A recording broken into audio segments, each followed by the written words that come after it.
Everybody's mics are on? Yep. Okay. Your mics. Yes.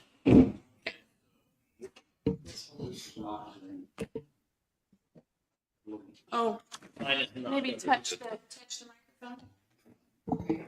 Green now. What if we don't want them to be green? Mike, right? So we are live, everybody. Just so you're aware, we are streaming I'm good. online. There's a camera back there. There's a camera right here. Not that it should bother anybody, but if it does or give you anxiety, we just want to let you be aware of the situation. So, to my knowledge, the commissioners formed this committee so we could basically be able to gather information and take it back to them, so they can make a better conscious decision on budgeting and things. I think there's 5 representatives here. We have an hour. What I would like to do is give you guys kind of each 10 minutes to go over your budget with us, so that we can kind of just process everything on what we're going to take back to the commissioners. And then at the end of that, that would leave us about 10 minutes for any discussion that we would have. If that sounds good to everybody, then we will go ahead and get started. Does anybody want to go first?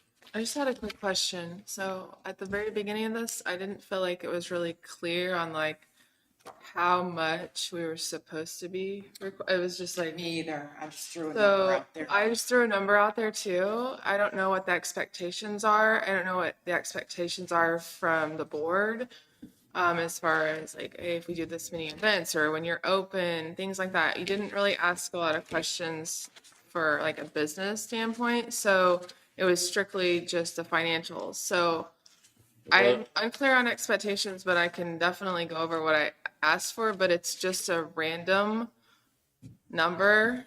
And I wanted it to be a little bit, I don't know. So and I guess we'll discuss this after everybody's 10 minutes, but we didn't get direction either. Yeah, I saw. It's a struggle right now for some reason with the commissioners to maybe set some feelings aside and get business done. You think? I'm not here to debate any of that. I'm just trying to get them the most information we can from you guys, Okay. to give them the best budgeting, to give you guys the best opportunity to provide influence in our communities like you guys have in the past, and maybe even more so. So this may be an informational meeting for both of us, and we come back with a better budgeted meeting after the commissioners tell us, after we provide them some information, and then come back with a better scale of what they're trying to actually see. So I'm hoping in these budget request forms that it's pretty much your operating stuff and then what you'd like to see, or maybe we can get a better definition after we give this information to the commissioners and then go from there. Because I think we're all in the same boat of, we don't know exactly what they're looking for or what they're asking from us, other than a budgetary,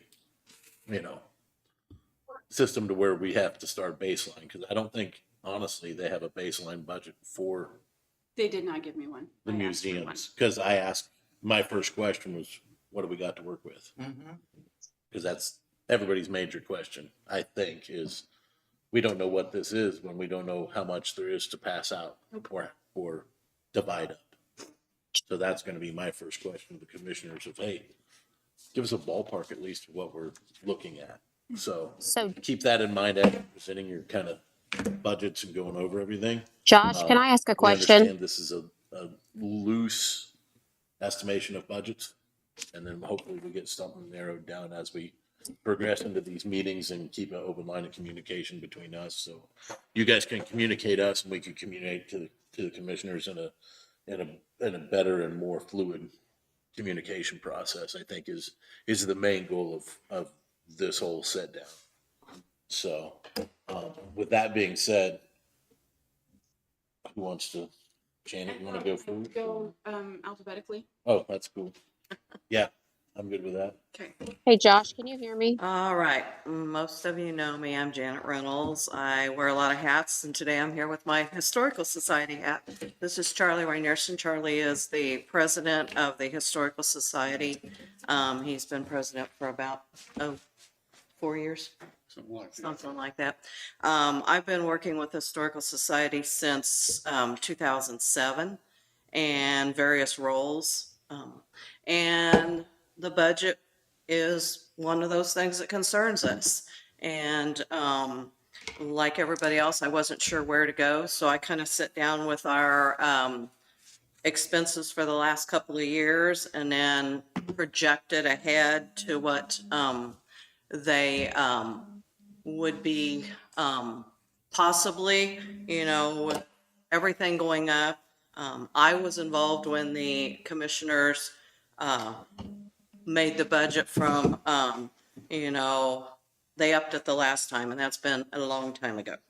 So $8,000 doesn't give us a whole lot to go from, but I tried to be realistic in the things that we asked for. And I don't know exactly where to start. I guess I'll explain the description of the request and then go into some information about our Historical Society, because I know not all of you have been in the Historical Society. The way the budget was broken down that the county sent out, we don't have things in all of those columns. So I picked out the ones that we do have requests for, and advertising for special events. One of the things that we need to do is get people into our museum. And we have currently been just spending a little bit of money and relying on Facebook. So I upped that a little bit. We have a volunteer who comes in and works and does things. We can't afford a salary. $150 a month doesn't even pay their gas to get there, and they use their own phone and things like that. So, but it's a little appreciation. Insurance, I was kind of tongue in cheek here. Last year, we had to drop our insurance on our building. It would be like $7,000, and the county gives us $8,000. We didn't have the money to insure our building. So we went to just liability insurance. If our building burns down, we have no recourse. So that is why that says, I'd like $7,000 to cover the buildings. I'd like some way to cover the buildings, but, realistically, having liability insurance is probably the thing we're going to have to go. We have 3 buildings and maintenance and repairs. That is probably our most expensive thing. We have to pay membership dues and to the Secretary of State. And that's a couple $100, and postage for mailers and the post office box.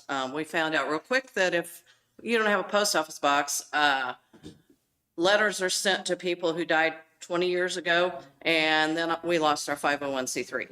So then we had to get our 501c3 back. So we run a post office box just so we have a general place. Post office boxes are not cheap, and neither is postage. So we went to $300 for that. As a museum, we need archival supplies, paper, ink, and that is really expensive to buy things to keep your artifacts from degrading, going to pieces. And then telephone, internet, and email is about $1,600. And utilities, right now, $3,000 will cover it, but we don't know if that will actually do it. So, trying to be a little realistic, I said 15.9, which would be almost double what we're getting now. But I said, we will try to get by. We're asking for the county to contribute $1,500. We don't know if we get other government contributions. Sometimes Lincoln Township will help us with a special project, but they don't just hand us out money. We have to present a special project. Private donations, we haven't received many in the last few years. Grants, grants come for a specific purpose. When I write a grant, I can only spend that money on what I write the grant for. I can't write it and then spend it to pay the electric bill. Interest fees, we don't charge. And you can see a comparison, what we're asking for and what we have this year. So, I don't know. Jessica, if you want to go ahead and flip that to the next. Okay, Jennifer, can you hear us? I can hear you guys fine. I'm just not sure you could hear Nope, we me. can hear you. Okay.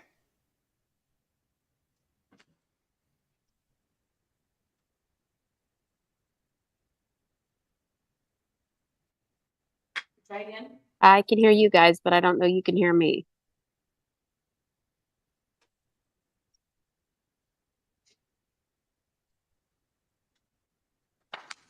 Okay, I'm gonna keep working on this with Chris. That's who I'm texting. Okay. You If- can go ahead. You if- want the next slide? If nothing else, I can call in on Here your you go. phone, Jess. Think that I can do them or? Sure, you can. Okay.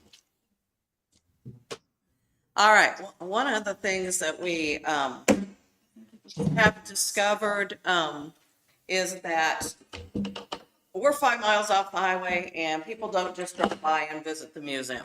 So as a group, we have decided that the mission statement for the museum is to preserve the past for our community and provide educational opportunities for folks of all ages through our night at the museum, Pioneer Days at the museum, and special speakers.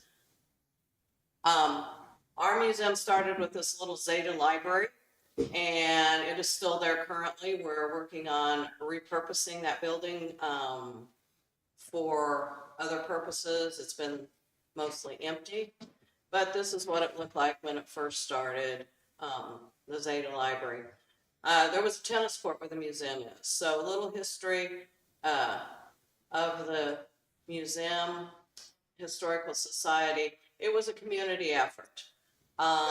It was about bicentennial time, Lacine's 100th birthday. So things were going on in Lacine. There was a lot of pride in Lacine. They built the building, dedicated it. They built a machine shed. And you see we have a lot of people there that are old timers from the Lincoln Scott Township area.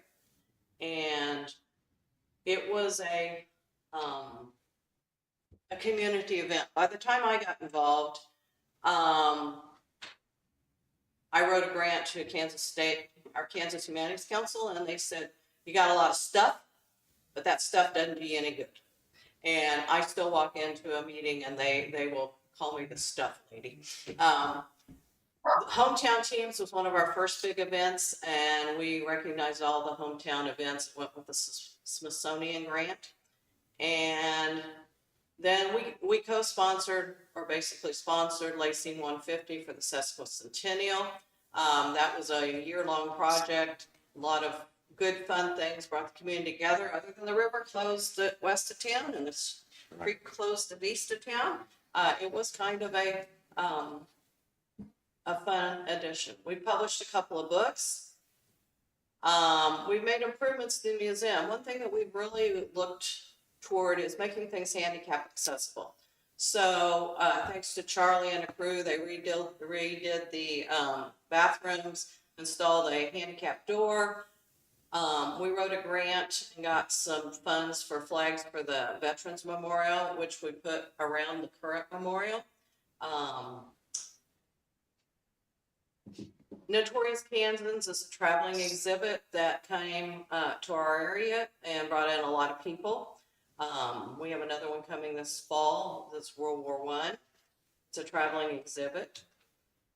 Paintings by local artists. This brought in a lot of people. We displayed the paintings by people, and so that was good. This is Young Historians. It's a group that we developed in 2007 or 8, and they would pick a artifact in the museum and they could come to life. Bringing me. Okay. That's your 10 minutes. Okay. If we have time, we'll come back around. Okay. to you. Does that seem fair to everybody? So that way everybody has their 10 minutes, and then again, if we need to have another meeting or something, we absolutely will. But I think we'll hop over to the next one. Maybe for sure, try to give everybody equal time, and then circle back. Somebody's maybe shorter than others, and we can come back around in our hour allotted, because there is another meeting at 9 o'clock after this one. Sorry to cut you short. Oh, that's fine. When I'm passionate about something, I talk about it. No, that's 100%. We want to be as educated as we can so that we can go to bat for you to the best of our ability. So the next be Linn County Historical Society Genealogy. and Museum. Boy, that's confusing as heck. It is, because it's, You guys claim the same name. Did you have a video or? no, Okay. I didn't, you didn't sound like you would have time for it, so I didn't do it. Start trying to. Yeah. First of all, Linn County Historical Society is what the whole system was called in the beginning. Gotcha. We have corporation papers for that. We have everything. Still have all the old documents of where the money came from and how it was put through the county so that it could be Okay. built. Same thing for the State Battlefield Museum. The same people Okay. gathered money for that as I'm gathered. gonna pause you 1 second, Sure. just so everybody that might be listening in the interweb. So we just got done with the library that was in the the historical museum in Lacine, Kansas. This is the historical County museum in Historical- Pleasanton. No, it is the Linn County Historical Society Museum and Genealogy Library. Great, I'm talking You were about the location. located in. The location is in Pleasanton. So everybody that would be listening online, would be the Linn County Historical Society and Museum at 307 Park Street in Pleasant, Kansas. Correct. Good. All you. There's not any way to make it all short. The expenses that I put down here, I have given to the commissioners before, and to no avail. So I was very hopeful when they started this process of us coming to a meeting and presenting everything. My expenses are self-explanatory. The expenses for 1 year run right around 33,200. We are 11,000 square feet of museum, which includes the antique car museum, which Waldo Cox paid for the building, but that was it. We insure it and take care of it and maintain it. When I got involved about 6 years ago, it was kind of right in the Ola Mae Ernest is the one that did most of the work for about the last 40 years. And she was so involved that she had us, Email. and I'm sure she remembers that we were involved in a lot of different tourist, Kansas, I don't know what to call them, authorities. There was the 69, there was historic byways. I mean, there's like 8 of them that she was involved with, as well as authoring books and publishing books, of which we still sell, which shows up on here. We don't sell them very often. And again, just like she was talking about, it's difficult when you're not right on the highway. Now, I have hopefully a remedy for that. I have some very large 4x8 simple signs, one of which will go on the highway right before the exit. I already have the licenses for them. And then there's one, as soon as you get off the exit at the stop sign, you'll be able to see it, directing people to Park Street so that more people will come. Because I feel like everyone that comes and visits it is shocked by all the artifacts and how huge it is. And a lot of that is because a lot of the people that lived there, their ancestors were in the Mine Creek battle. And so they very generously donated a lot of artifacts. Same thing with Army and wars. We even have Mexican World Wars, First World War machine gun. it goes on and on. But then there is also the part that Olame really pushed, and that is the genealogy department. And I still get so many calls from different states. I mean, far away. I get letters from Washington, D.C., wanting information about documents, because, of course, there's Ancestry.com, but most people don't know that Ancestry.com is not complete verified documentation. Some of it is, but I would say more than half of it is just what people personally put in there for information, which that's fine, but all of our genealogy research is done by documentation. We have 45,000 index cards that we have all written and put in alphabetical order, and I still do it every week, from the obituaries and births of people ever since I think the oldest one we have is about 1852. We have marriage licenses, death certificates, tax records, probate records. So it's a lot to try to deal with. And the main issue that I have is Olame became very ill before COVID. And then she got COVID. And then, of course, as we know, the museums were all closed. And so I helped maintain it just to keep it from the mice and the bugs taking it over. But ever since then, Olame has not been well at all. She has Alzheimer's very badly, and now she can know her kids have taken her keys away. So it's pretty much just myself, my husband. He just rebuilt the railroad wagon that was outside the station. It was rotted completely down to nothing, so he spent the winter rebuilding it. My husband's a master carpenter. So he did that, and he helps me with maintenance. Neither one of us gets paid 1 cent. In fact, I probably give a lot more money to the museum than I would even make. So I'm happy to do it because I totally love what that museum stands for, what all of our museums stand for. And this is one of the points that I've been trying to get across, as I know everyone else here has also. I know Allison does. Her and I have said the same things, and that is Linn County needs help. We need to bring, whether it be visitors or people that take up residency here, we're going down, down, down, down. And we want to see it at least hold the same, if not grow. And so tourism is one of the things that we have that we are very famous for, which a lot of people don't know about, mostly because when it happened, for example, the Blade Border Wars, they weren't told. There was spins just like there is now. The newspaper, the government, they didn't tell everything that happened. So the general public in the United States has no clue what the Bloody Border Wars are. They may have heard of John Brown, but they don't know anything about it. So all of us are trying to educate people. And in order to educate people, you have to bring them in. And when they see these things, they are flabbergasted and they love it. We are also take a lot of pride in several different family members, ancestors that still come and they try to help us in any way they can. But as you can see, our donations are not very much. Probably half of them are from books that the Linn County Historical Society has published.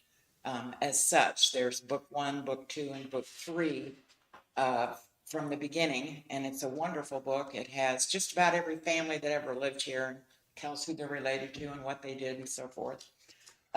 Anyway, our expenses have always far outweighed what we get from the county, and I understand that the county can only do so much. However, I really do feel like if the county would start to understand and comprehend how important we are to bringing people here. It's, the beauty is wonderful, but it's not advertised. People in Overland Park don't know about our lakes here. Maybe a few of them do, and so we're trying to use what we have already, which is, again, our wonderful history in Linn County.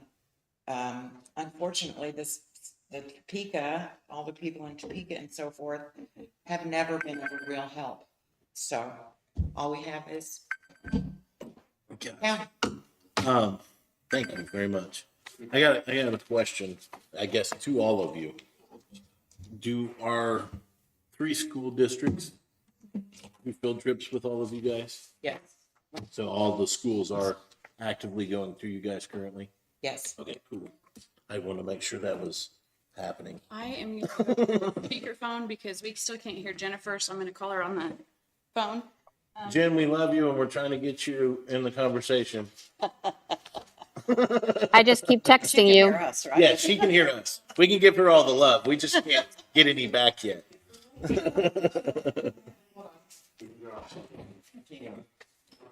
And then, once she gets back in, Ron, you'll be up next, buddy. And yours. Thank you guys for taking time out of your day to be here.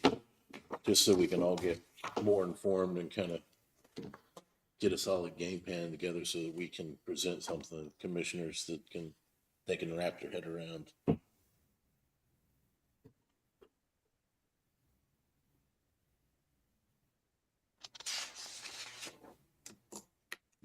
But yeah, as soon as you guys started talking, that was one of my thoughts. Like, man, okay, there's 6 grades, 3 schools.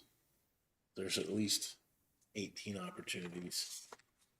And we're working more on that. The publisher that wrote the book on Montgomery, Todd Milfeld, we have a new program we're beginning this summer, and it's for all the teachers at all 3 schools. They will be doing a tour Oh, sweet. of all the historical places.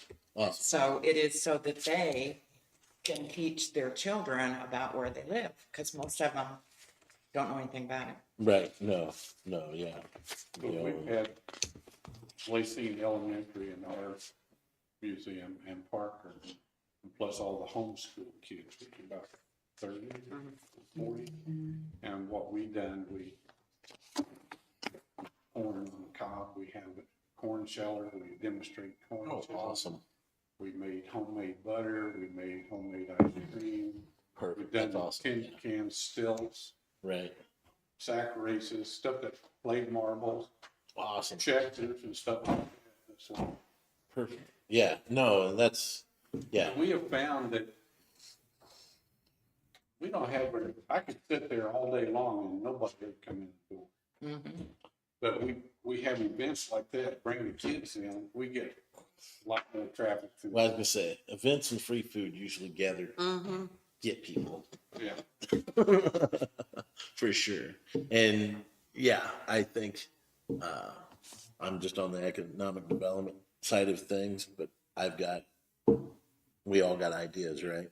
yeah. But I don't think we're gonna be the community that gets the big company.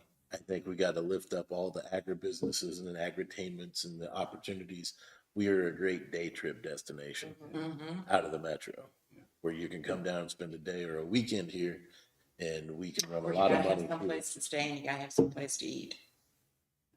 He said We've- day trip, not. Right, yeah. I mean, Well, he said weekend. well, that's true, but if there's a will, there's a way. There's a bunch of Airbnbs and different opportunities around if you look. And a lot of that is the issue of, it's, a lot of us have a hard time getting out of our You guys own. can keep going. Jennifer can perspective. hear us. We just can't hear first. Okay, so Ron, I'm gonna go ahead and go ahead and Okay, jump into your side. I don't want to take up anybody else's time. my name's Ron Nicholson, and I'm the president of the Mountain City Historical Society, which is the historical park down here just east of the grocery store, the food fair. We're a different, we're trying to reestablish ourselves because we went 10 or 15 years and nothing happened and our park deteriorated quite badly. So number one, I want to say, I appreciate any help that the county could give us. Because that's money we didn't have. It's like, don't look a gift horse in the mouth, you know? And so I appreciate that. But we have we've got seven, actually, we've got a total of 8 buildings down there. And they were all in a pretty bad, all but one was in a pretty bad state of affairs. And we have re-roofed, and this is money that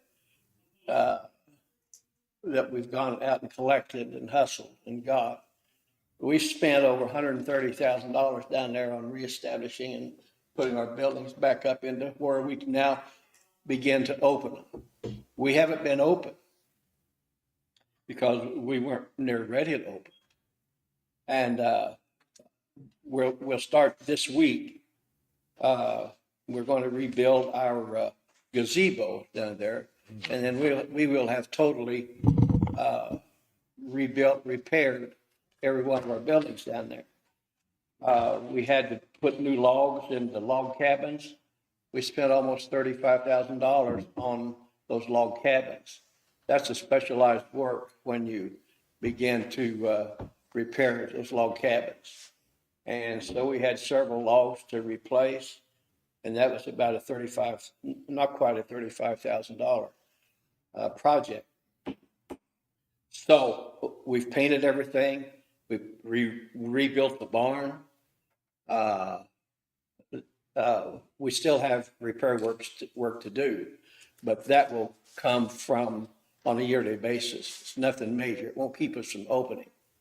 We did reestablish, we think we've reestablished the Christmas in the park that at one time the park was kind of noted for.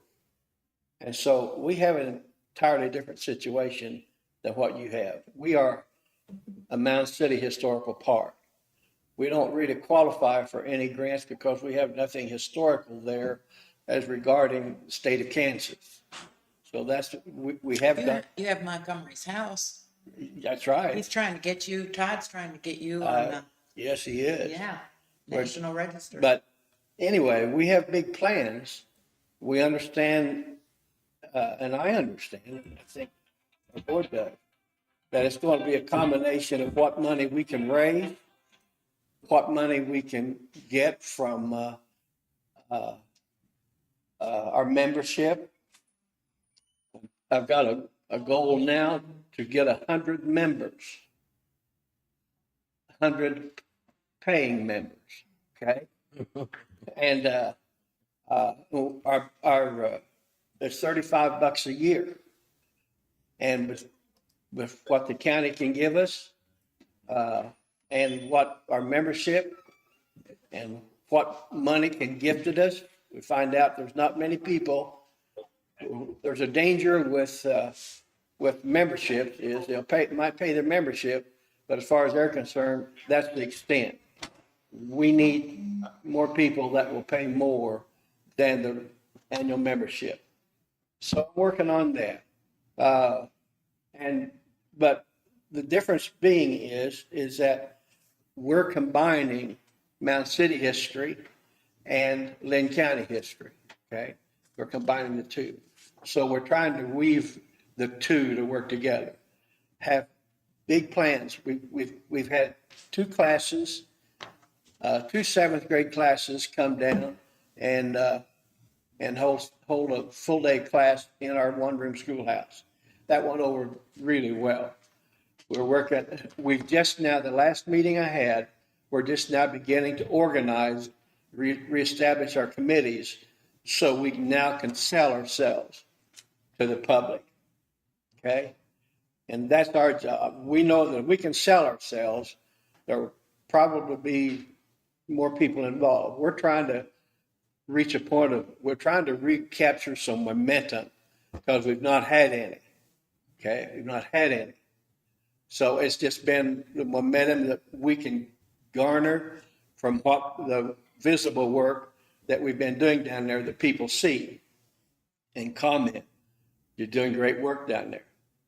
And we've got a lot more to do. We're not in a position to insure our buildings. And I've got 8 of them to insure. I know the insurance business well enough. They're not going to insure some of them. But I don't know if we can insure Montgomery's cabin. That's a big one. We just spent $30,000 on the depot, repairing it. We haven't opened it yet because, we've got to clean it up. We're done working on it. The painting's been done. We just spent $30,000 on that, was able to pay for that. So anyway, I guess we want to, my vision, and I think my board's vision is we want to be a vital part of the promotion of Mound City and Linn County. I see day trips, mention it. I want to take part of our land down there, make it a parking lot so that people don't have to park along the streets or find a place to park. They can come in, and that's the east side of that drain ditch that goes down through there.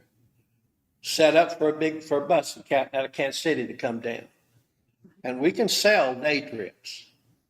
Okay, we can sell day trips. We can get churches to hold, if we need people to feed, we can get somebody to feed them at Bunker Hill. You know, so we can get a church or somebody to do that. But it's strictly promotion. I would want to insure some of those buildings down there. But again, we can't afford those buildings down there. I haven't even gone to get a price. We did finally get liability insurance for everything down there. We got some promotions planned. And I'm just giving you my opinion now about this is, as I say, I appreciate what the county can do. But in our situation, we're not handicapped. We can raise money, you know, if we get our feet under us and get it done. We can put things together and raise some money. How much we depend is determined, how much we need depends a lot on what we can raise, you know. And so, but we've got maintenance and repair. There's nothing outstanding. We did last year, or in 25, I've got income projection, and I put $10,000 in there over the 8 that we're getting every year. Okay, private donations, maybe $800. That's money that people give us besides their $35 a year. Grants received $1,000. That we've gotten that last year, but we spend that on Christmas in the park. Interest fees we've got right now, we've got about 60 members. And I qualified those membership, you know, by saying paid members. If everybody will pay them, we've got 60 members right now. And an income fundraiser is $4,000. And that's about 17.9. And I know there's not really, I've got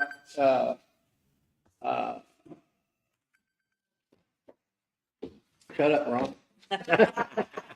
No, sir. No, sir. Sorry that we're having to limit everybody. That's fine. But anyway, I'm pleased with what the county does. No, and I'm pleased. being around here, that we've seen in basically the last 6 months of super progress going on there. You guys have done a lot in a short amount of time, for sure. From kind of, like you said, rebolstering that committee. I think it kind of went to sometimes we just fall in that process of going through the motions, and we forget about what it does all take, because it's just sometimes it's like, does anybody even see us out here? So Parker, We do not have anyone from Parker here. They're requesting $8,000. They have insurance, maintenance and repairs, supplies, postage, and utilities listed as their description of request for a total of $8,000. okay.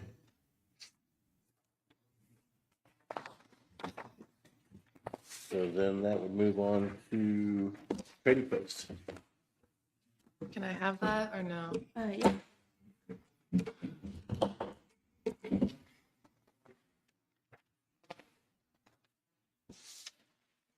Thank you.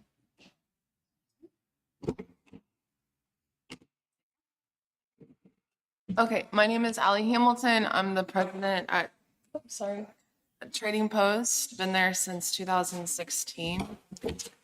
I'll kind of just briefly go through the history of Trading Post and then I'll come back to the expensive. So this is Trading Post. These are some pictures. The one on the right side is an event that we had held.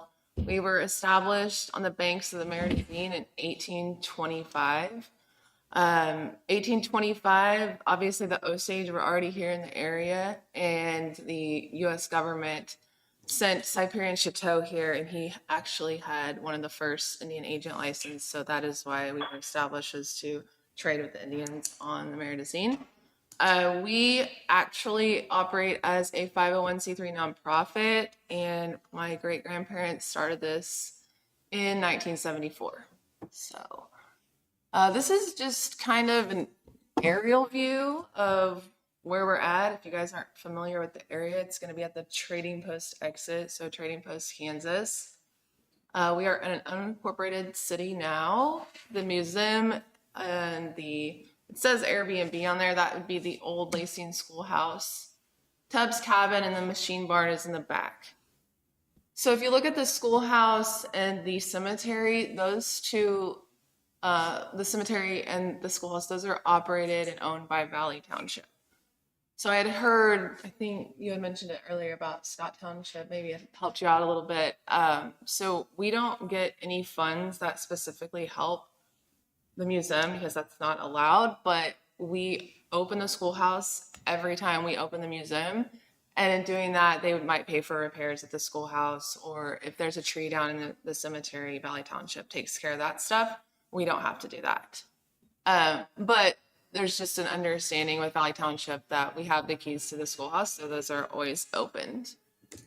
So those are just some of the things that we have on site. And then this is just going into, and again, I'll just go through it briefly, but this is just showing you that in 1825, there was an estimated population of 6,000. It would have been south of the Meridazine River, which is always the Osage River, until the United States government changed that in 1919.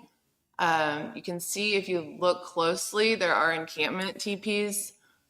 And so where the Federal Wildlife Refuge owns now, they're basically duck ponds. That's exactly where the Osage lived. This is going to be just, the original name was Establishment des Chateaux. It was not Trading Post. He established the trade off of the river, obviously. They also established St. Louis and Westport, and they delivered goods on the Meridazine via steamboat. The importance of our area: in 1838, General Winfield Scott built a military road that went from Fort Leavenworth to Fort Smith, Arkansas. And Trading Post was where General Winfield Scott built his first fort here. Actually, I don't think I have a picture of that. But so back, there's a piece of land back behind, if you keep following the dead-end road, that the state of Kansas actually owns, and they do have some plans to do some things back there, but right now they haven't done anything with the land, and that is where the original fort was built. And then he left, obviously, and went and built Fort Scott.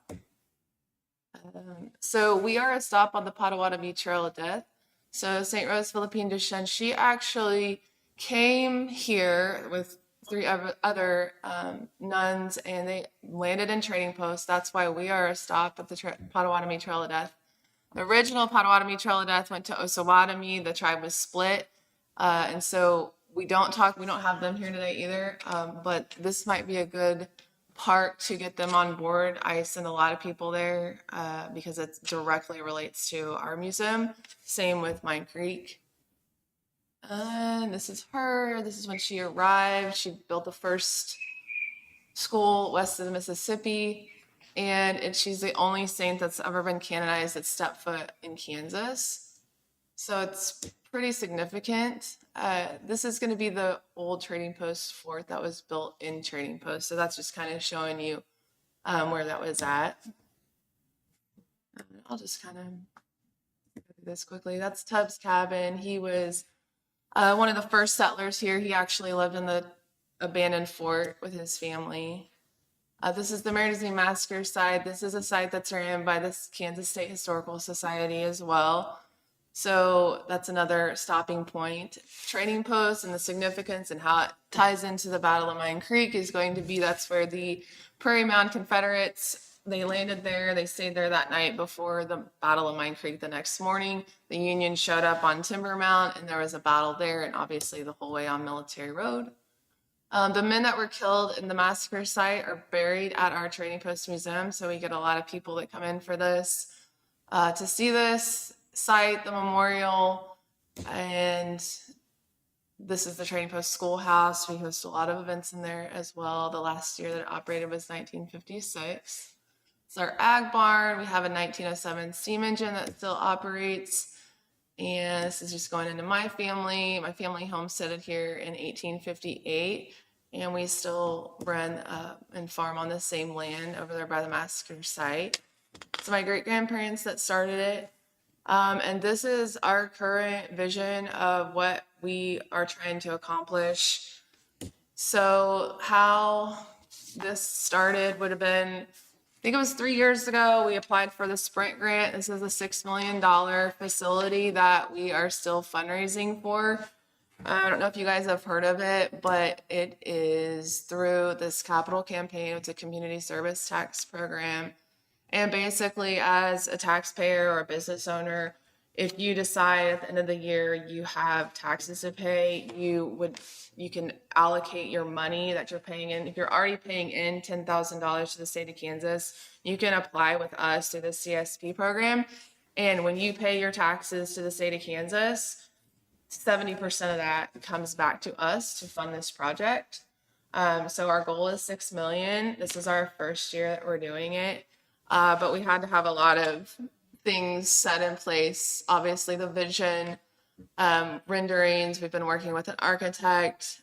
We really want to focus. We're obviously right off of the highway, so we want to focus on hitting the highway traffic.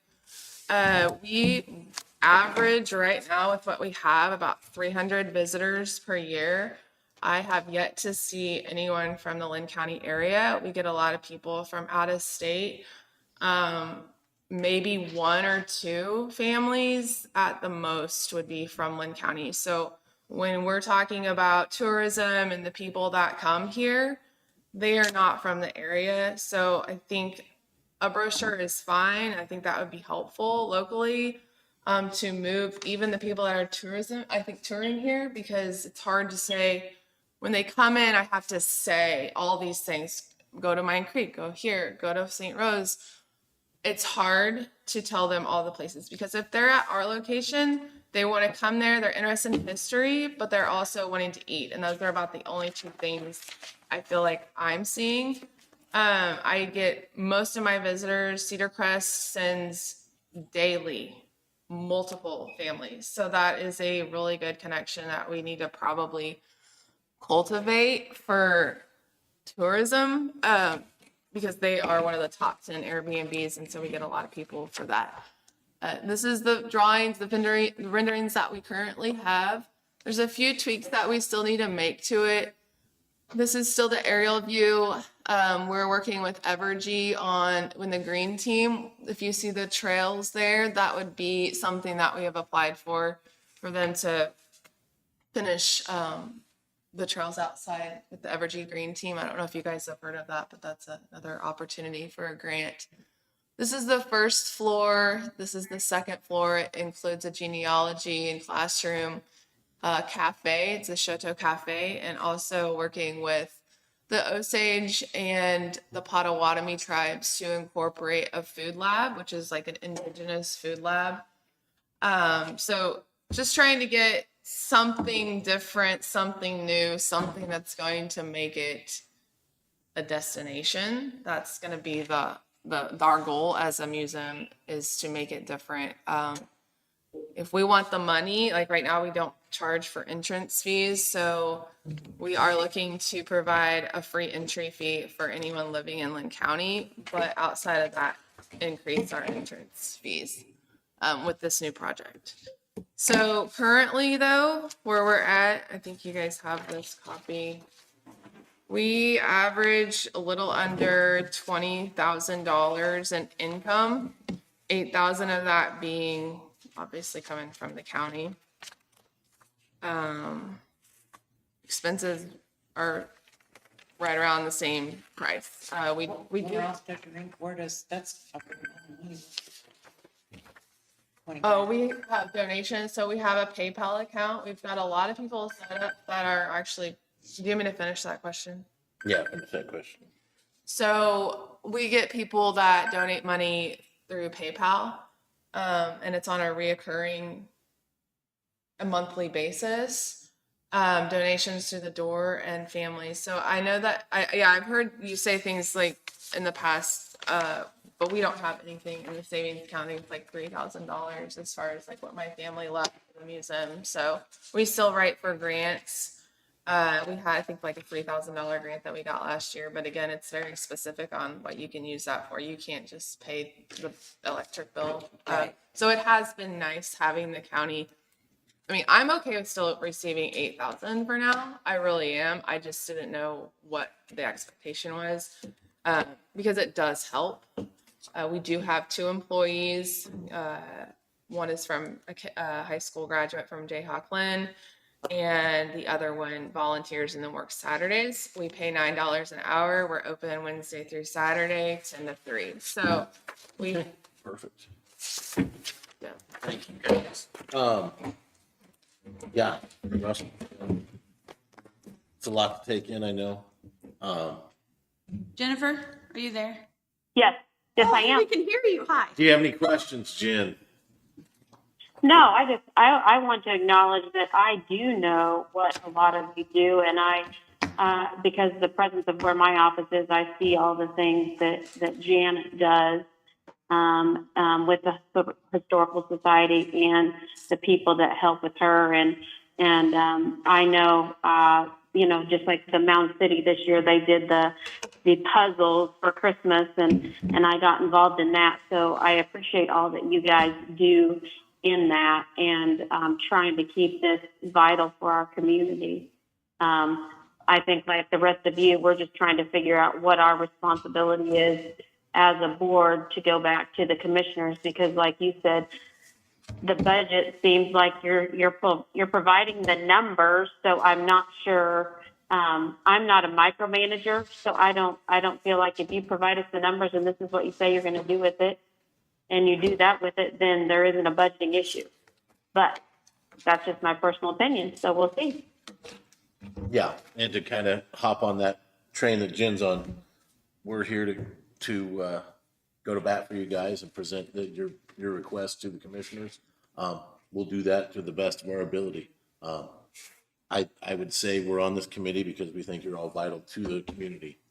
So, Okay, so- again, thank you guys very much. We're gonna have to wrap up. We got another meeting in 5 minutes. It's gonna come in I here. do have a question for them though. So you guys kind of all mentioned day trips and advertising as part of the request. Obviously, insurance was a big hit. Everybody's struggling with insurance costs now. So I can understand where you are there. But do you collect names and emails from the people that visit? Yes. Okay, do you share that amongst yourselves for like an email blast, way to contact, way to reach out? Because if somebody's coming on a day trip, they're probably hitting one location and that's it.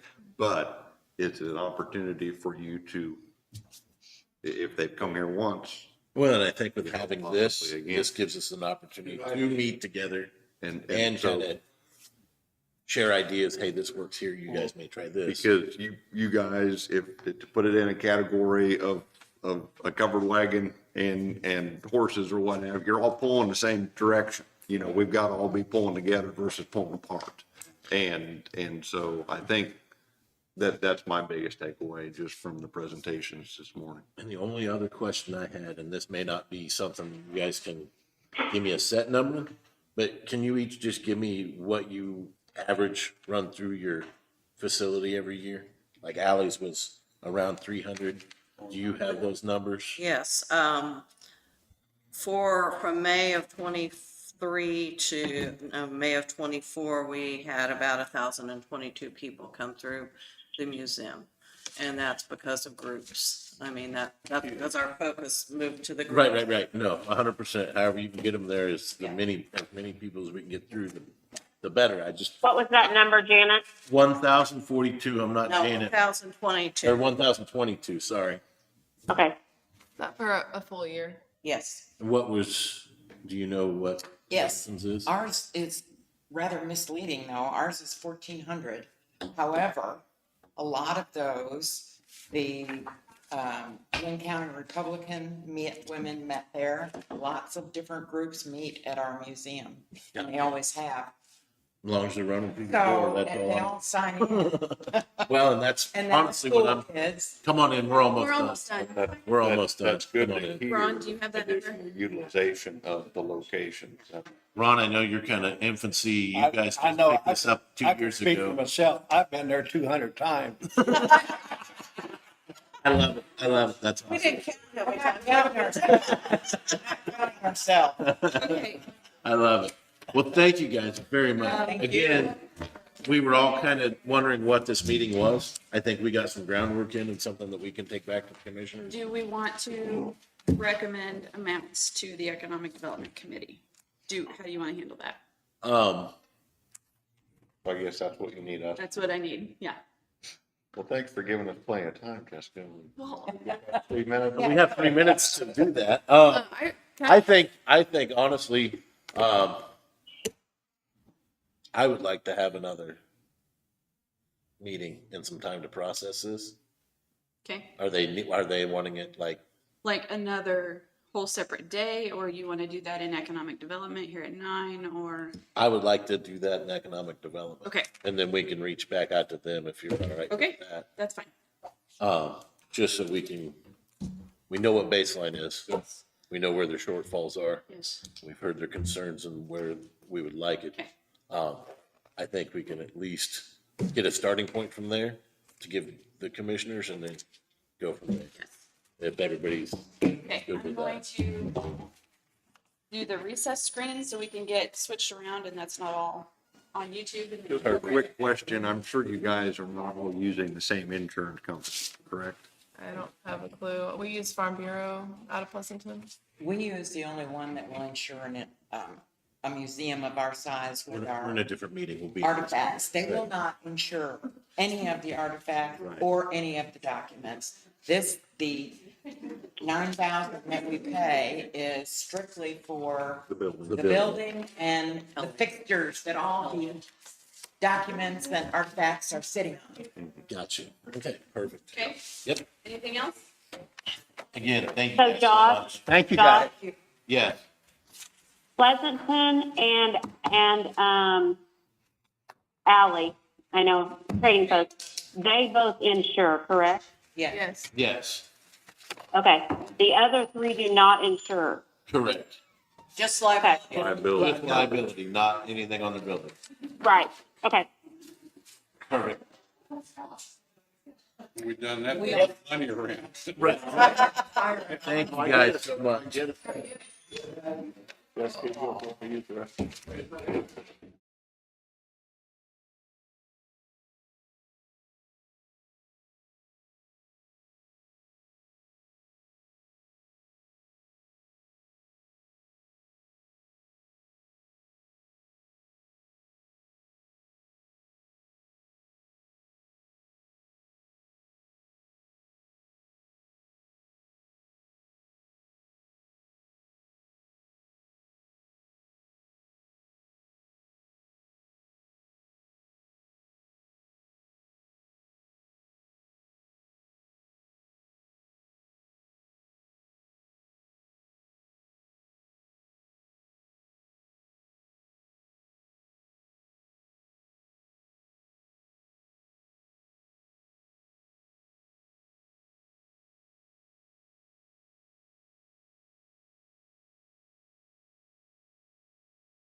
is 9:04.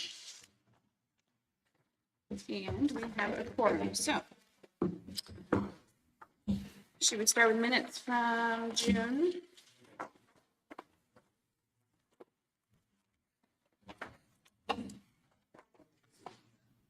Yes, here it is.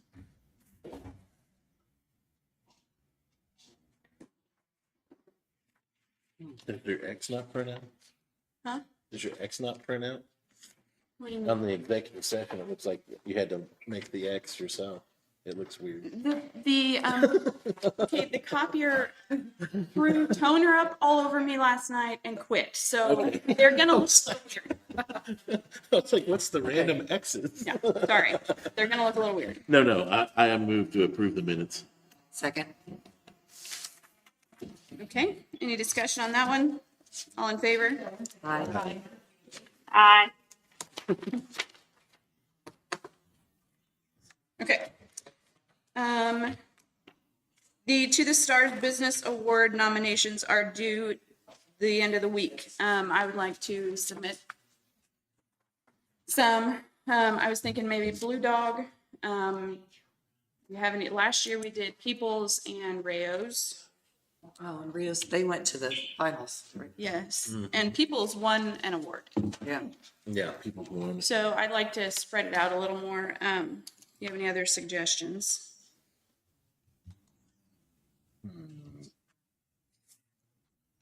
I think Blue Dog would be a great one. Blue Dog is a good one for sure. And you're wanting them by Friday? They have to be turned in by Friday. Yeah. Gotta be turned in by Friday? Yeah. Let me think on that during. Okay, perfect. I have another Linn County application. This one is for Thomas and Connie Gore. The address is 18480 Mills Road. This one is, they paint the exterior of the home. They are awarded up to $500, and it's a reimbursement grant. They have to buy all the supplies in Linn County. So they let me know when they've completed the project, and they submit receipts, and we reimburse up to $500, however much they've spent. And are these the pictures of? what These are the they- pictures of what it is now. Okay, and then we'll get afters afterwards. Yes, obviously. yeah, they're supposed to turn them. Some of them are black and white, some of them are not. Right, and are you looking for a motion or? Yes, we would need a motion to approve that one if we're gonna approve it. This is our second one. Second one. Yep. All right, I make a motion to approve this paint application for the Gores. Okay. Second. Is there a deadline on when they can use it up to? I think they have to turn stuff in by December 1st, so we Okay, can this get year. it paid by the end of the year. Okay. And I'll second. Okay. Any discussion on this one? All in favor? Aye. Aye. Right there. Any opposed? Motion carries. Okay, for the historical committee, subcommittee.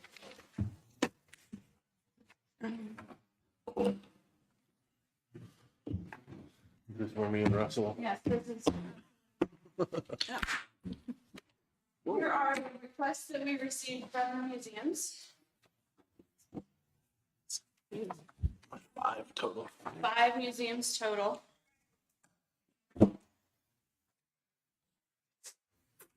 We just want to go through them just like we did. Yes. Okay.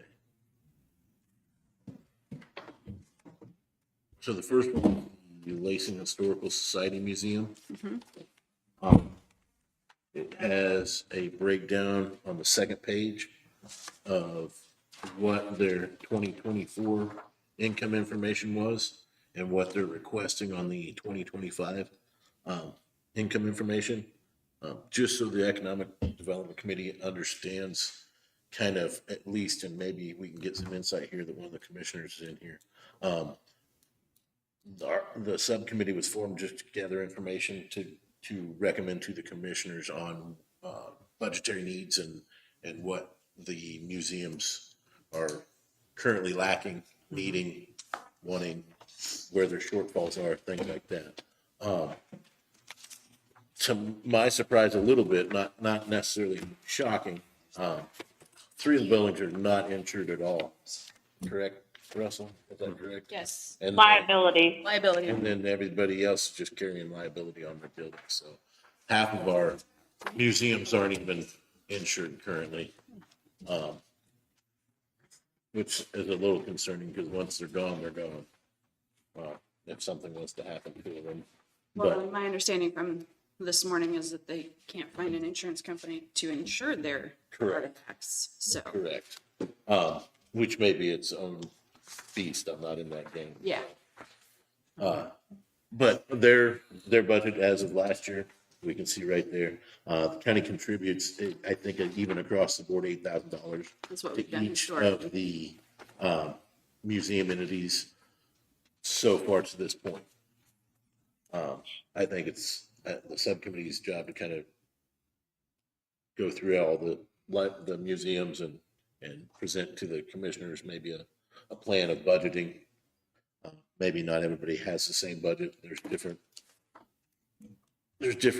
ebbs and flows throughout each of the museums and their needs.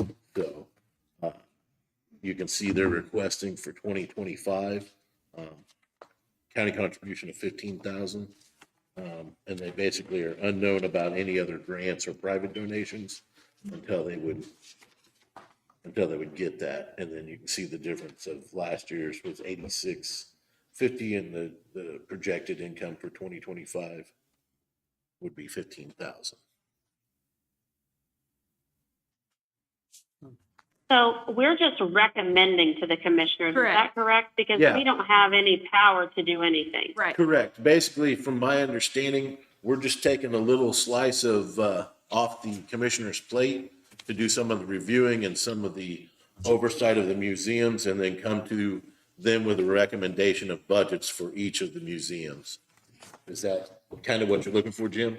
That's the way I get it. Okay, perfect. Yeah. So we're just coming with recommendations, Jen, and then they have the ultimate say on who gets what, if it stays the same or increases or whatnot.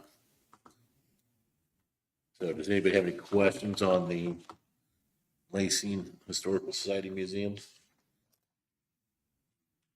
Well, I think it's obvious that they accomplished a huge amount for the money that they get. I mean, if we're having 1,400 people pass through a facility during a year, That one was, provide, that one was 1,022, 2022, but still a lot. but Okay. still a lot Yeah. of people. yeah, and we're giving them this much money and they're accomplishing that much. I mean, I'm just,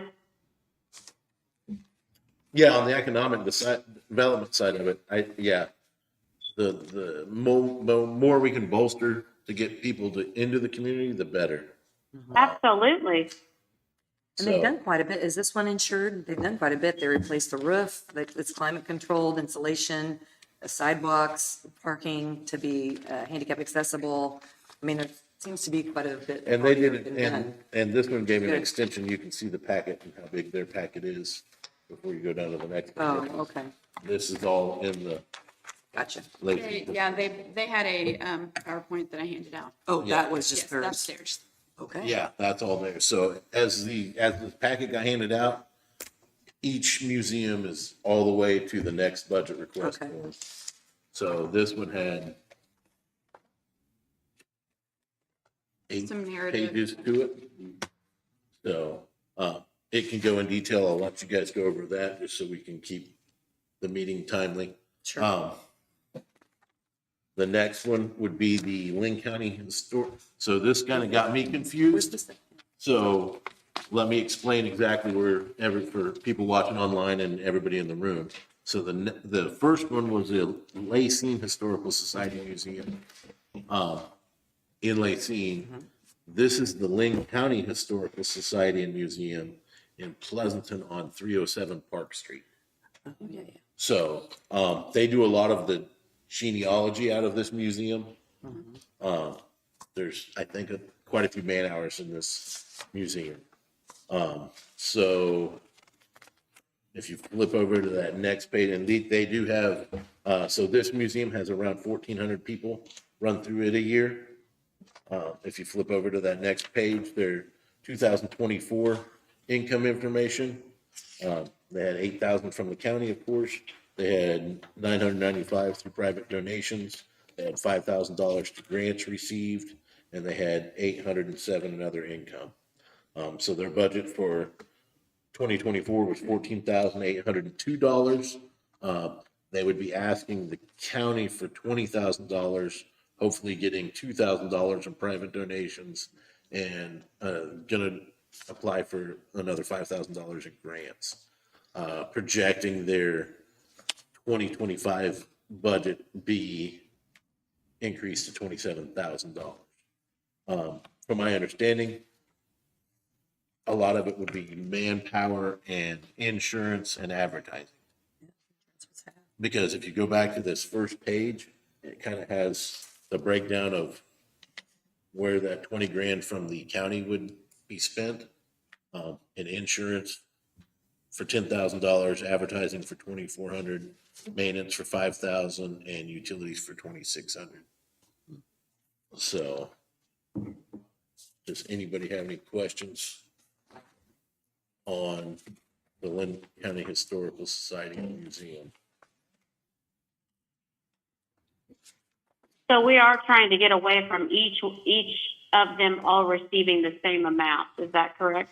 I think that's something that we need to consider and talk through as a We committee. can discuss that. I don't have a whole lot of guidance. So they wanted us to, so the $8,000 for every museum across the board, we've consistently heard that that's not enough for the museums to be able to operate.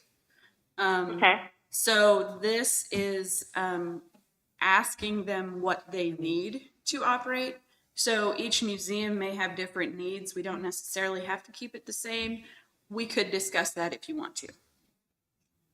Well, my thing is me being as tight as I am, of course, I'm going to operate lower than maybe some who isn't. And I don't know if that's necessarily fair either to someone that's going to, I mean, I don't know. I'm just speaking out loud, I guess. Right, no, absolutely. That makes sense. Any other questions on this one?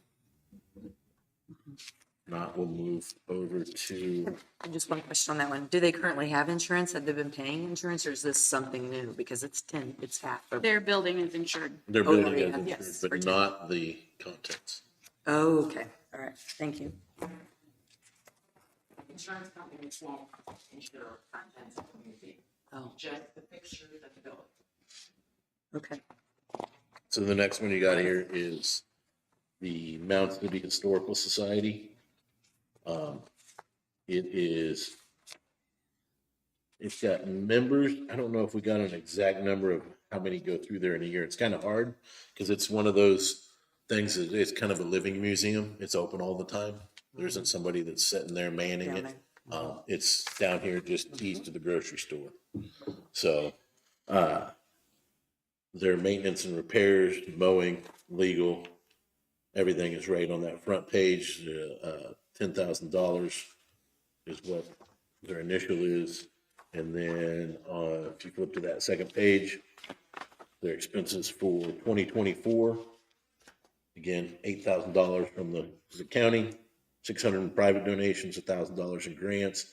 They do have memberships, so they collect a membership fee.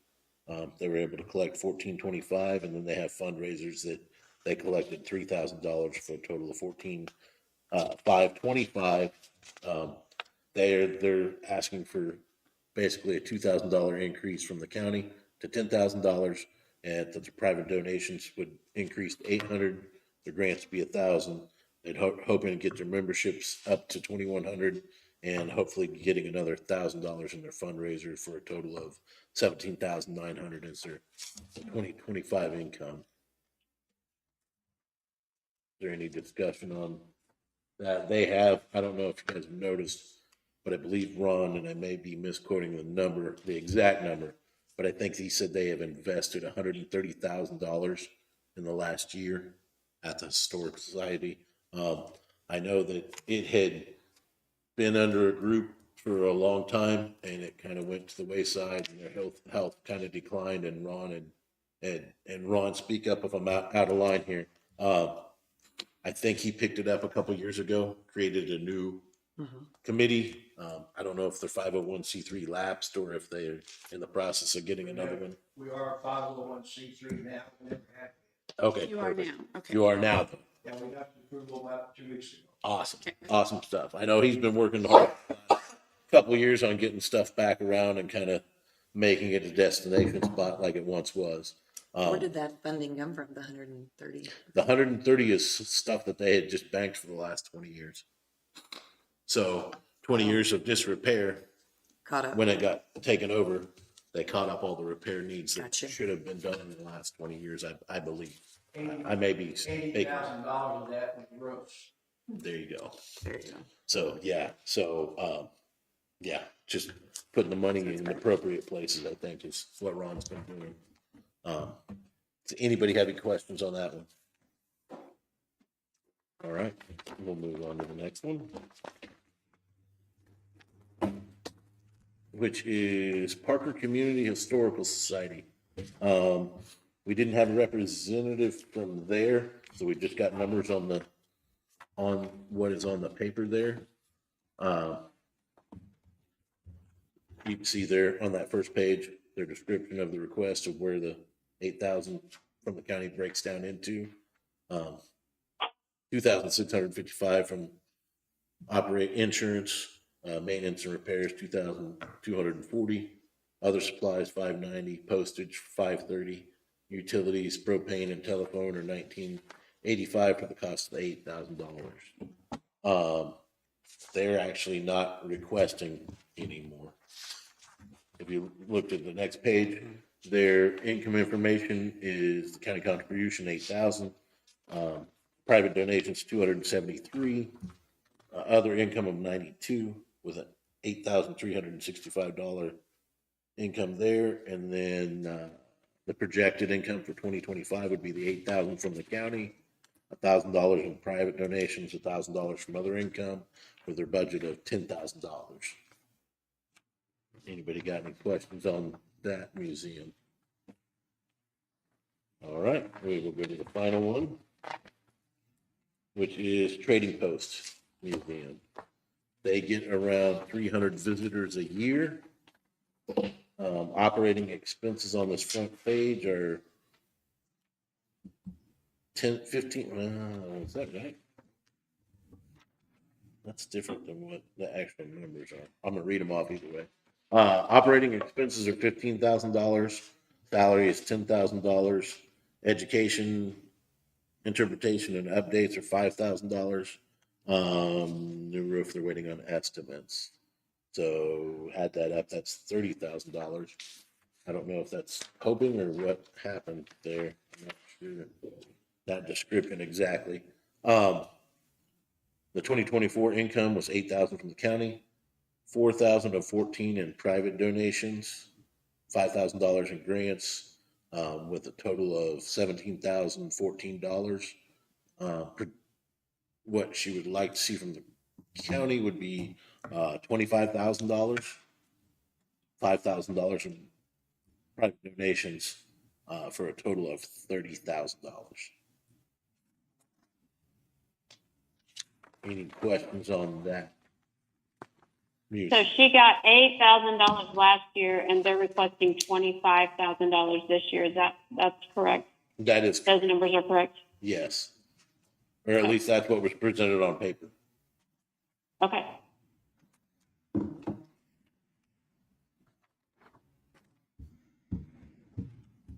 When did the increase go to 8? Anybody remember? I don't. It'd be me. Has it always been 8? I A don't- while. I don't know how been eight long for a it's long been. time. You know, Eight. Jim? Do what? When did the increase to Hey. 8,000 happen? How long have they been getting Ever 8,000? since I was, we just broke it out. I mean, that's, was going, if I remember right, it all used to go to the Linn County, and then they just distributed it out. They pay them twice a year, right? Yeah, we did that until a couple years ago, and now we pay each one individually. We do 2 installment payments of $4,000 each. Twice a year. With us, twice a year, couple of years. Gotcha. So the $8,000 Been there amount. since I was there. I mean, for the 5, Gotcha, I mean, 40,000 was there since I've been there. gotcha, yeah. And how long have you been there, Jim? 3, and this is my 4th year. So at least 4 years it's been the same, and probably my guess would 20 years it's been about like that? Okay. And that's a question we didn't ask in the other meeting, sorry. I should have, but I did not. That's on me. So Josh, do you feel like it would be something that, that we could go to the commissioners and say, yes, those, they have always gotten this amount, that there has been a request for this amount, and for some of those facilities, some of them do more than others, which is great. And so those that do more, we want to be able to help them so that they supply to us, hey, we're going to do X, Y, Z, and it's going to take this much, that we have a fund setting there that we can have them fill out applications for additional money. So then the commissioners know exactly where the money's going. Is that more or less what the commissioner's wanting? I'm not sure if they know exactly what they're wanting, other than just a better grasp on where it is, and that we, moving forward, that we steward it in the best way possible. And I think that's kind of, the heroes have called in hero support for us to break all that down and then push back to them what our recommendations would be. That setup sounds like a good setup to me, because I think giving everybody an equal share makes the most sense. And then maybe there's some set aside for special events that then they could come to the Economic Development Committee and request. Would probably be the best and evenest way to do it. That way, the ones that are doing more events have the opportunity to come and request more money per event versus just getting more money every year. Does that make sense? Well, yeah, I mean, if you have those 2 places alone have that many people passing through them, obviously it's going to take more to operate those than it is for maybe some that don't have as many visitors, or maybe that's what that other one wants, is money to be able to increase the foot traffic that's coming through there. And so that's what they want to use the money for. So we can see that, okay, if we give them this amount and it increases their foot traffic by 10 times, then that money was well spent. Correct. Yes. Correct, yeah. And I think the commissioners, just with everything on their plate, they've kind of handed this off to the subcommittee of the museum committee, and then us as the Economic Development Committee, to kind of give them some understanding, since we took in all the information, so they can go knowing that, hey, somebody already has listened to everybody's request, and this would suffice everybody within the county with their facility. Hey, Jennifer, I guess my concern, obviously, if you give somebody an opportunity to request funds, they're gonna show you how they can spend it, which is usually more than what they may receive. I think the biggest deal in our recommendation is we have to pay close attention to sustainability. We don't want to say, okay, this year we're gonna give X dollar amount, and then next year, well, we can't do that. We've got to pay attention, as if there is an increase, it's kind of pays attention to the incremental, the time change with that. Unfortunately, we're in the environment where insurance just costs so much more. With the artifacts, you mentioned not being insurable. I mean, it just, you're already running that risk anyway. The one thing I questioned the museums or the historical societies on, if there's day trip people coming down, are you collecting names, phone numbers, email addresses from those folks? If they're coming down on a day trip, it's probably just to one site. Are you sharing that with the other museums, the other historical societies? Because if there's an email blast or something, Yeah. you don't gather Linn County history in one day. you know, type of deal. I think the management seems adequate.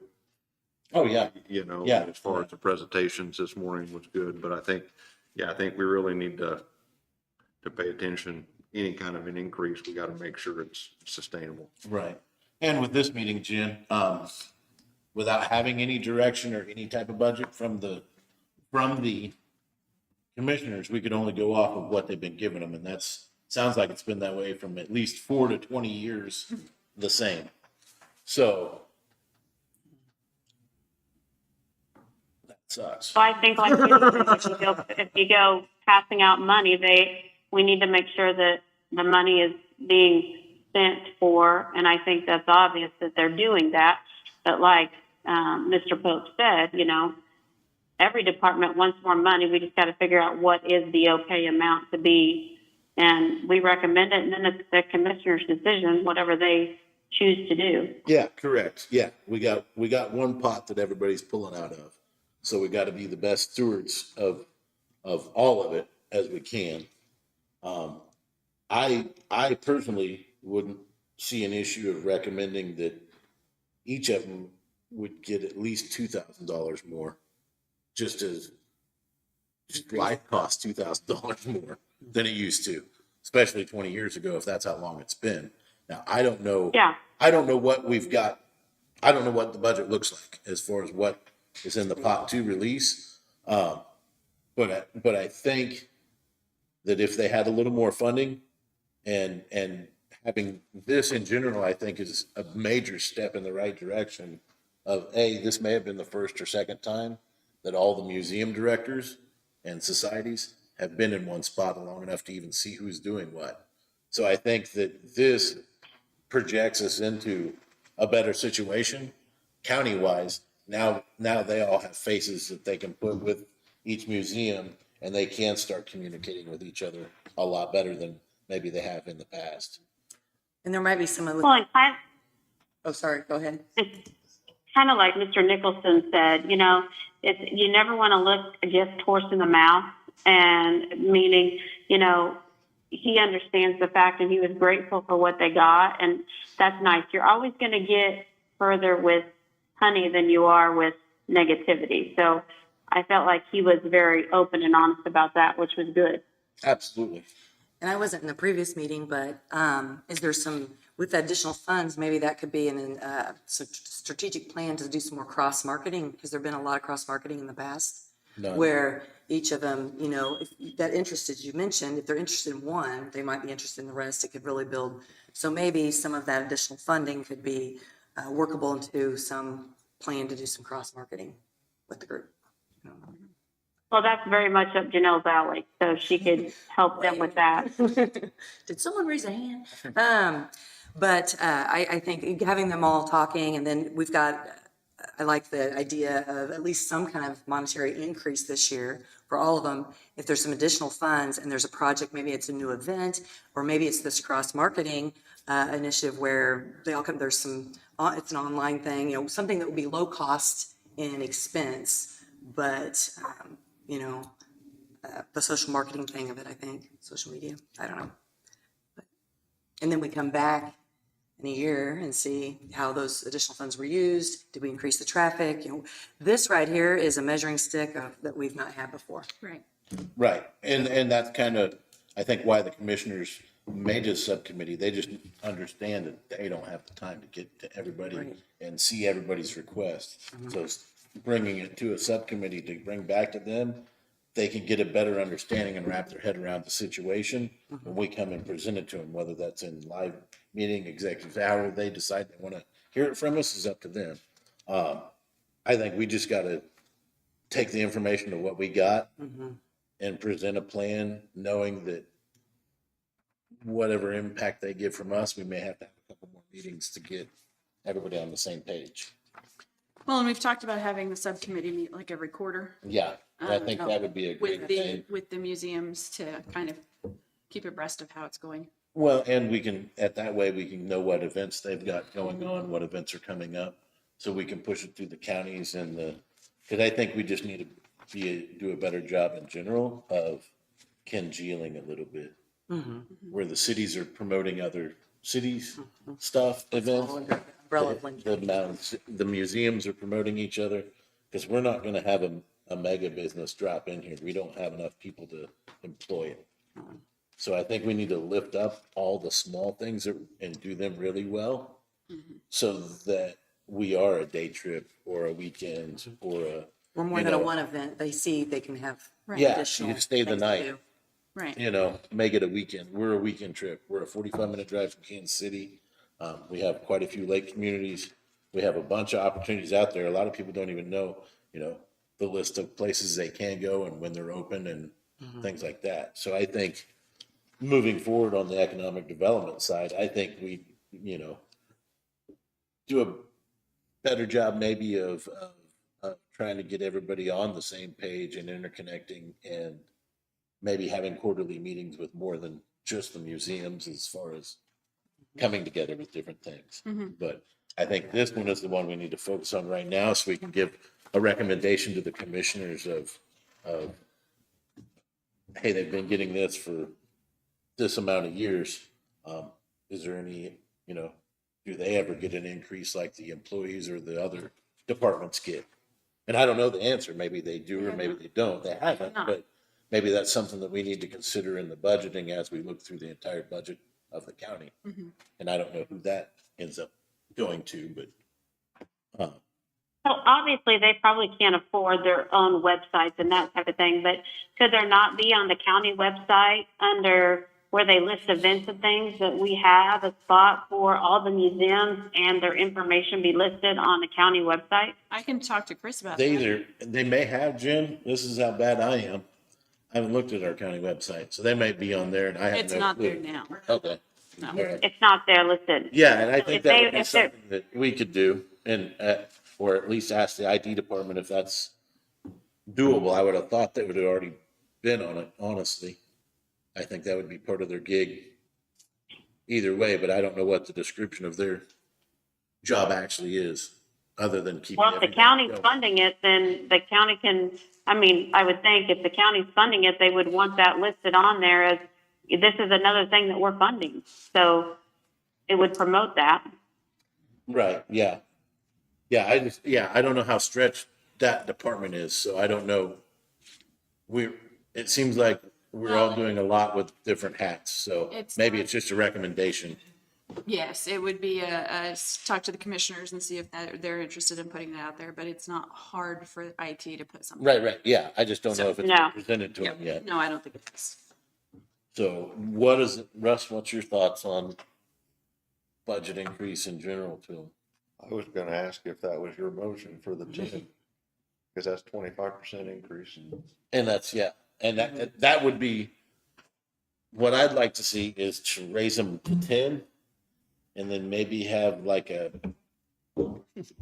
side pot that they could pull out of for events. That would be $4,000 or $5,000, that if they do have events, then we would have to, just like the events that everybody comes to us with, that we Right. approve or don't approve, Have another application for have that. another application for that. Well, I think the meetings, if we're gonna have quarterly meetings, that's more than what we've been doing. It allows for us to communicate. The increase hasn't happened for 4 or 5 years at least minimum. So I would second that motion if that's your motion, John. That would be my motion. Okay, so 10,000 for each museum, Mm-hmm. And or society, and then a $5,000. I don't know what you. I would. A $5,000 pool or a $5,000 I for would- each? I would Which are you? I think pool. I would probably go away from that and allow for our communication this year to kind of gauge some of the interaction. And then if there is a Event that they could come emergency through or us. something that needs addressed, then we address it at that time versus setting aside a pool where everybody's scrambling to try to pull something out of. well, and we also have the $250 community Mhm. development grant that they could apply for specific events. True. So I guess leave the pool off of my motion. That's just my opinion, Josh. Yeah. For now, I would make the motion to move the budget of the museums and societies to $10,000 Each. each. I would like this to be in the notes that we would like to look at maybe seeing how this goes and then maybe, looking at a pool as a next step. Maybe if we can't do it this year, that, you know, we start with the increase of the 25, but look at going to more, because those ones that are doing more deserve more. Meaning if they're putting more events on, doing more things, then having something there for them to do versus, okay, you all get this, and when they're not all doing the same amount of work. My only concern, Jennifer, is I want these museums and historical societies to all pull together versus pulling apart. I know there's more foot traffic in different ones or whatever, but I think we've got to get the rising tide raises all ships approach. And if you set aside a pool, I think you're gonna have some elbowing trying to figure out who can get access that's my only, Yeah, like I said, yeah, I'm just no, one. yeah. One thought. Yeah, we don't want anybody jockeying for position necessarily. Well, and by keeping that in mind for maybe next year, we can see how it goes this year, whether they're, you know, Well, and a different perspective from the commissioner's side, they may see something that we don't see. right.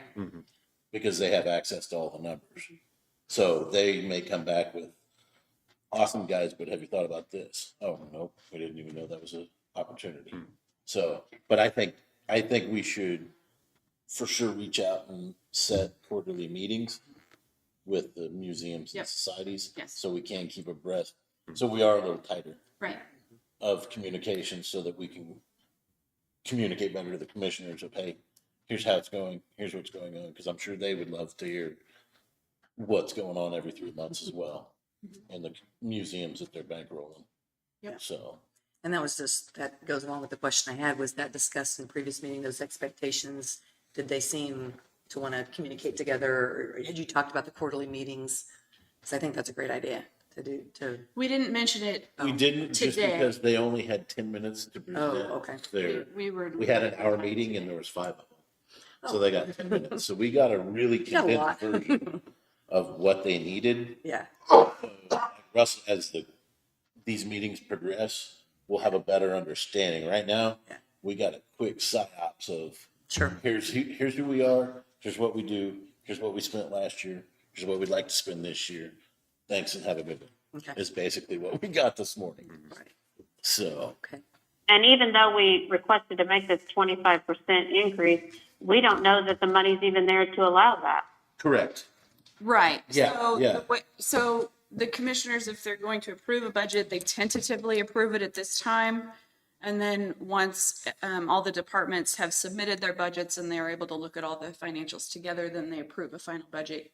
A lot of times they will ask if we can, you know, trim anything off of our original submittals before they approve the final budget. But yeah, that's kind of how that goes. All right. Okay, so I have a motion from Josh to recommend $10,000 each for each museum. Did you second that, Russell? Okay. Any more discussion on this one? All in favor? Aye. Any, Aye. any opposed? Okay, motion carried. Okay. So we are done with that one. Okay, next up, Triple T Lodging has asked us to revisit their loan application. So if the committee is willing, we would like to go into executive session with just the committee for a few minutes to look at that application, kind of refresh, remember what our questions were, and then we'll do another executive session right after that, bringing Desiree in to discuss her project. Yeah, I would make a motion to go to executive session for 5 minutes to revisit the Triple T Lodging Okay. application. Okay, so it is 9:43. We will come out at 9:48. Do we need to list Jim as a staying member? Jim, are you staying? Yeah, Okay. leave Jim in, please. With Jim and Janet. Yes, sorry. It's okay. I'm happy whatever you guys Sorry. want to do. No, you stay in, stay No, on. we need you. It's all good. Okay. No, I'm happy wherever you want me to we be. might have more questions from you than we have ourselves. Okay, it's 9:44. We're gonna come back out at 9:49. All in favor? Hi. Any opposed? Okay, motion carried. Okay, we will need you all to leave the room, because we have too many people.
Okay.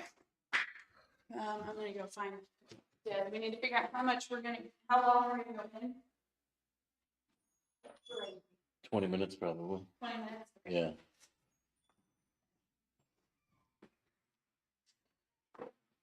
Okay, We're out of executive session. we are. Hit it, Russ. I'll second the motion. I'm Okay. just gonna go back into executive session with Des and Janet for 20 minutes. Second. Okay, so it is 9:50. We're gonna come back at 10:10. Okay, all in favor? Aye. Any opposed? Motion carried.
We're live. We are live. We are back in open session. Do you want to go back into? Does anybody want to go back into executive session?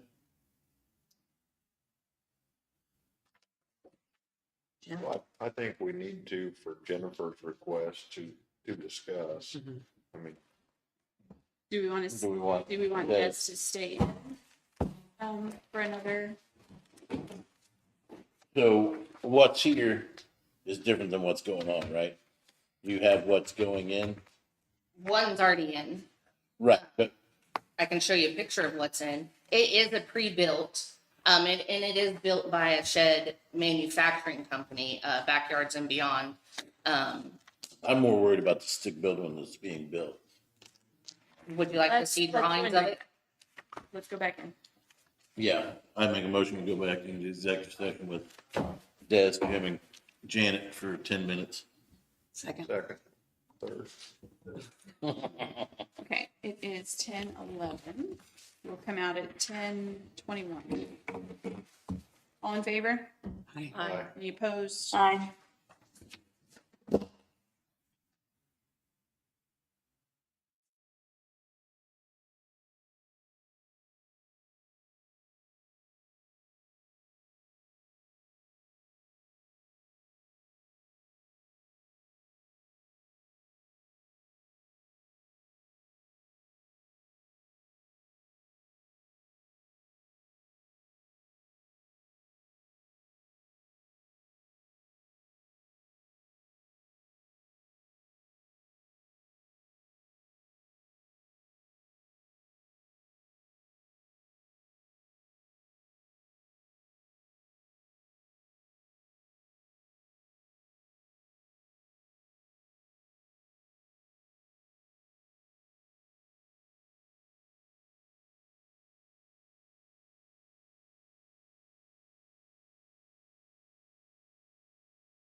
Jan, you still with us? Yep, I'm ready to go into executive session without everyone involved.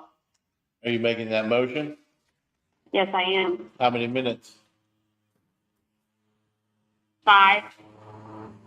I'll second that. Are we gonna keep Jim and Janet in here? Sure. Okay, it's 10:22. We're gonna come back out at 10:27. If we go in for 5 minutes. All in favor? Aye. Any opposed? Yes, thank you for additional information. Thank you for the time. And the timeline. Thank you. If you want, if you, we can pull you back in later when we're okay.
I feel.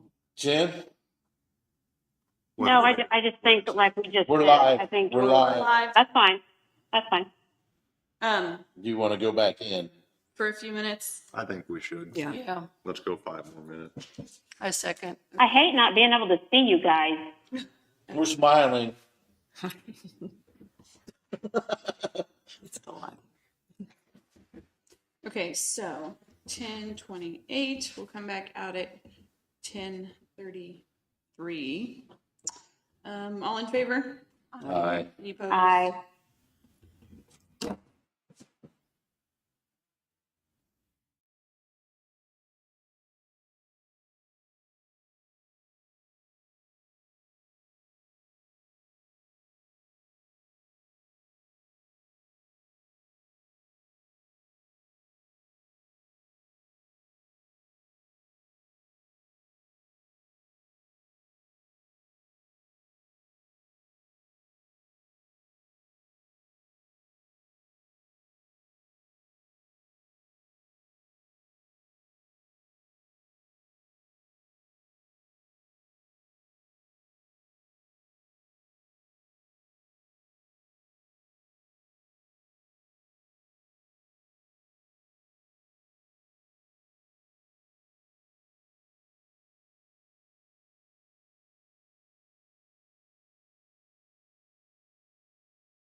We're live. Me to go Five, again. 5 minutes for this, the thing. So move. I'll second. And 10:33 to 10:38. All in favor? Any opposed? Okay.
Okay, we're in open session now.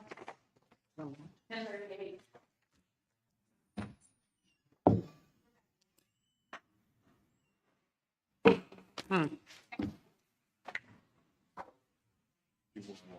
Yes, I want to shred these. Please don't take them.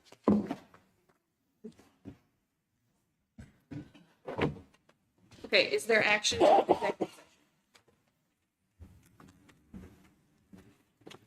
session? Not this time. No action? I don't think so. Okay.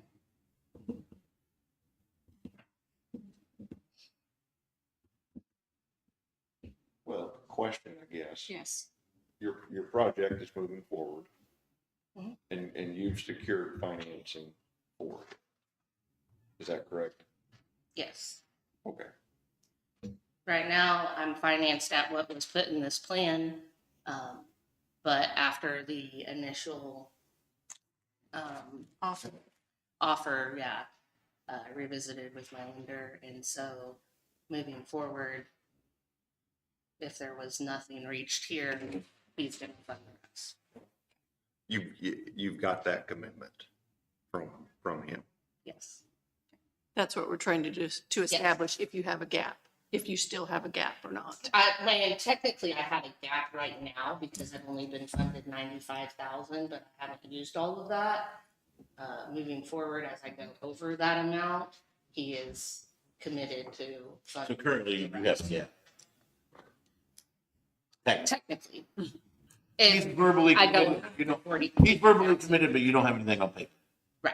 Right. Because just so we're clear, I know this has been a complete mess on your side. We're for sure 100% going to do better on our side moving forward and changes some of the processes of how we do things. This is this committee's second one.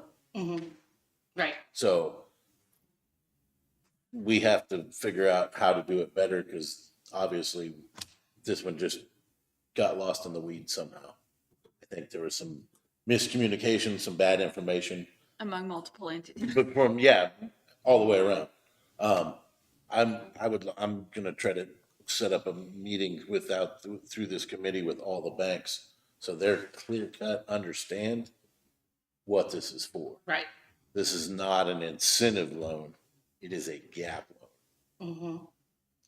So, And technically, I mean, my gap's going to be, I will always have a gap for a while until I start receiving income. Right. Which I know my cash flow projections that Amy did, like 25% for the first year, averages out to 2 nights a week per cabin. Do you think those are realistic? 25% for the first year. That's going to be what I strive to do. I mean, I will have more advertising than some current places already in place. I will have a website that you can book through as well as Airbnb. So I think that that's realistic because the whole reason behind this is, are there cabin rentals in Linn County? Yes. Are they always full? Yes. I can try to book 5, 6, 7 months in advance for my family because when my family comes up from Texas, they come up 8, 9, 12 strong. I don't have room for 12 extra people at my house, but I can never get them anywhere. They're staying in Fort Scott. So they're driving 12 hours to come visit me for a weekend and staying in Fort Scott and driving back and forth. There is a need for rentals. Yeah, I would agree with that. So will it be hard to get there? Yeah. But I think average, I can get there. When people stay for a week at a time, that helps make up some difference when I do have slow weeks. I will be doing the cleaning myself just to begin with, because I'm scared of having someone come in and clean and getting a bad review. Right. So maybe just a little bit, I'll have a lot of sweat into that. But I think that's probably what Keith saw. Maybe he does see a gap there as far as having cash in reserves for until I do get built up. Because payments on my loan have already started. right, yeah. Well, again, I just want to apologize. You started February. I knew about it mid-May. In light of this recent communication, I think we need to go back into executive session. Okay. For 10 minutes. I second that. With Desiree? Without. Okay. Be patient with us. We'll get there. Sorry, it's new to all of us, so we're trying to wait. No, I get it. That's why I kept that And in my unfortunately, mind. I'm super sorry about it being you that it happens to be with. But we need to get it right, and we need to figure out, yeah, and we need to figure out what our process is. If this committee stays Yeah, pseudo and together, In line we've of got this, to I have think a, we'll make some changes. yeah, to how- we've got to make changes to make this an easier process, which will probably be the Okay. owner and the bank person coming in. Okay, Russell's moved for 10 minutes. It is 10:44. Elaine seconded. We'll come out at 10:50. To go into executive session with Jim and Janet and the committee. All in favor? Okay. Any opposed? Okay.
I'm gonna go. Grab her. Okay. Elaine, you're doing it. I've got it right here in front of me, so I'll see. That's about reading it. See if I can stumble over it. Okay, do you want to, I can't. It's up to you. If you we want have to. action. Okay. I move that we approve a loan to Desiree Pool and Triple T Lodging LLC for $45,000 at 8.5% for 10 years with a 3-month first payment deferment. We will list Desiree Pool and Triple T Lodging LLC as co-borrowers on the loan, and the E-Community will take a second collateral position on both the mortgage and all business assets. I'll second that. Okay, any discussion on that motion? All in favor? Aye. Any opposed? Motion carried. You do not have to accept or reject right now. We can do that privately, okay? But that is our new offer. Okay. I make a motion. Well, I'll make a motion. one quick thing, can we talk about the, strategic planning thing real quick? Sure. Okay. Network Kansas has a new program with the K-State 105 program, that is offering strategic planning, for economic development boards. So, if you are all interested, I have kind of been speaking with Janet about it. We don't have details yet, but that is absolutely something that I would like to look into doing, to give us some guidance on, you know, why we're here and what we should be striving towards. Yeah, I would be. Do you need nominations for who to go? I move. No, we will, I believe we bring them to our meeting and then everyone gets to participate. So, Jessica, do you know what the timeline is on that? Is that what's the length of the process? this is a brand new program, so we're still working out details. Yeah, I've got a call with the K-State folks on Friday with like Network Kansas and K-State because Jessica's the first person to reach out about it. It was kind of an idea, but it hasn't been fleshed out yet. So I'll have more information after Friday's call with them to find out what they're thinking in terms of what it would look like. But if you guys have suggestions on that, I would love to have that to take into that meeting because I can hopefully maybe help steer it that direction if you've got something in mind you want it to be or not be.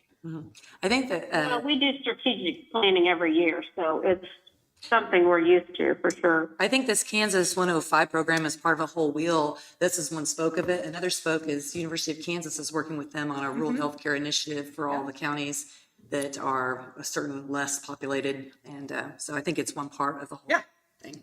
Definitely. So that is what I have. Do we have anything we need to talk about from Network Kansas? No, I don't think so. I mean, just if you guys have programming or technical assistance, you know, that you want to take advantage of. Okay. We just started our new budget year, so we've got all kinds of money. Perfect. And I'll be at the Lacine Chamber on August 13th. So. Yes. Please remember our August meeting has been moved to August 13th to get away from the election primary, which we've moved back to this room. So that takes precedence over us. So we moved it to the second Tuesday in August, the 13th at 9:00. That's all I have. If someone would like to adjourn. Make a motion to adjourn. A second. Okay. All in favor? Aye. We stand adjourned. Thank you. Thanks, Jenny. Bye. Bye.